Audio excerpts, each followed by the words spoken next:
আজকে সকালে তাড়াতাড়ি ঘুম থেকে উঠেছিলাম। ঘুম থেকে উঠে দেখো দুটো বিছানার চাদর ভিজিয়ে রেখেছিলাম মানে শ্বশুরমশাইয়ের, সেগুলোই কেচে মেলে দিয়েছি। তারপরে যত কাজকর্ম ছিল আশেপাশে সমস্ত কাজকর্ম গুছিয়ে আমি আজকে আবার একটু গোলা রুটি করেছিলাম, সেটা আর তোমাদের দেখানো হয়নি। তারপরে বিএলও আজকে ফর্ম নিতে এসেছিল। আর সব কাজকর্ম গুছিয়ে দেখো আমি আর মা এসেছি আজকে বাজারে। কিছু কেনাকাটা ছিল, তো কি কি কিনলাম তোমরা অবশ্যই ভিডিওতে দেখেছো। প্রথমে হাঁড়ি কড়াই কিনে তারপরে এসেছি এই যে জুতোর দোকানে মার জন্য একটা জুতো নিতে। তারপরে আমরা এই যে এসেছি, এটা কোন মার্কেট একটু তোমরা কমেন্টে বলতে পারবে? যদি কমেন্টে বলতে পারো তো অবশ্যই। আর এখানে এসে আজকে আমার একটা ইউটিউবারের সঙ্গে দেখা হয়েছে, মৃণালদার সঙ্গে দেখা হয়েছিল আজকে মাছ বাজারে। আর এটা কোথায় বলো তো? এটা কোথাকার মাছ বাজার? তো বাজার টাজার করে এনে বাড়িতে চলে এসেছিলাম।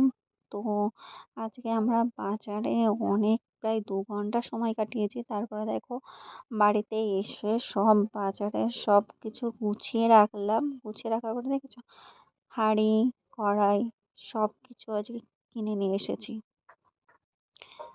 তো সব বাজারগুলো গুছিয়ে না, প্রথমে বাড়িতে এসে ভাত খেয়ে নিয়েছি। ভাত কড়াই ছিল তাই।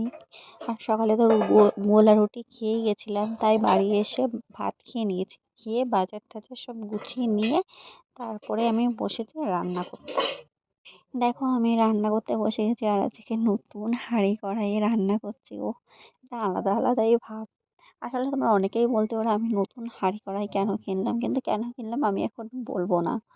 দেখি তোমরা গেস করতে পারো কিনা। তো আজকে বাড়ি এসেছি 12টার সময়। 12টার পরে রান্না বান্না করেছি।